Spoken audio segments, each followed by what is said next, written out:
La ligne ferroviaire Belabong-Ngaoundéré, bientôt réhabilitée, ceci à la suite d'une signature de convention de crédit de 126 millions d'euros octroyée par l'Agence française de développement.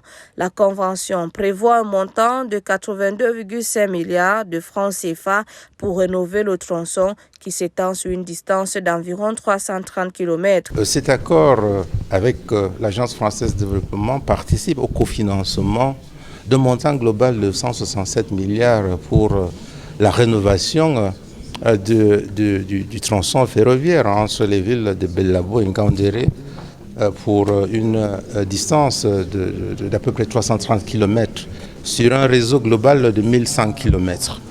L'Agence française de développement apporte une contribution à concurrence de 83 milliards de francs CFA. La BEI nous prête 70 milliards et l'Union européenne apporte des dons à concurrence de 14 milliards. Cette signature de convention qui concrétise le partenariat France-Cameroun vise à moderniser et améliorer l'infrastructure ferroviaire pour le bénéfice des citoyens camerounais. Qui contribue à la réhabilitation de la voie ferrée entre Belabo et Ngaoundéré. Et donc c'est non seulement la France, mais aussi la Banque européenne d'investissement et l'Union européenne qui toutes les trois ont mobilisé le financement nécessaire pour réhabiliter cette voie ferrée. La voie ferrée, c'est à peu près 339 km et ça va cette réhabilitation va toucher déjà les populations qui sont le long de la voie, donc c'est à peu près 1 demi-million de personnes qui sont enclavées, en particulier en saison des pluies, faute de routes bitumées entre Belabo et Ngaoundéré. Donc ces personnes vont être touchées directement parce qu'en fait le service va être amélioré. D'abord, les trains vont aller plus vite. En moyenne, ça va augmenter de 30 km/h.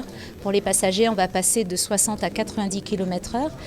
La capacité les trains, il y aura 3 fois plus de trains normalement sur les voies. Cette voie Belabong-Ngaoundéré de 330 km représente environ 30% du réseau ferré camerounais long de 1100 km. La mise en œuvre de ce projet est fixée pour une durée de 6 ans, un challenge que devra surmonter le maître d'ouvrage Camrail Cameroun. La plus grosse partie à jouer va être la réalisation.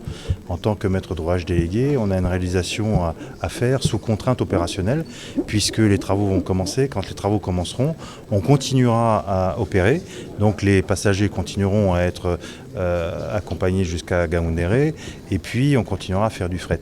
Mais il faudra également faire toute la logistique. Et donc là, il y a un grand challenge logistique à faire pour être en heure et dans les temps et respecter les timings. Au sortir de cette signature de convention, il s'agira alors, après acquisition de financement, de renouveler le réseau ferroviaire existant et d'en construire de nouvelles lignes et extensions suivant le plan directeur ferroviaire national. Le plan directeur ferroviaire national. Ouais, monsieur se lève.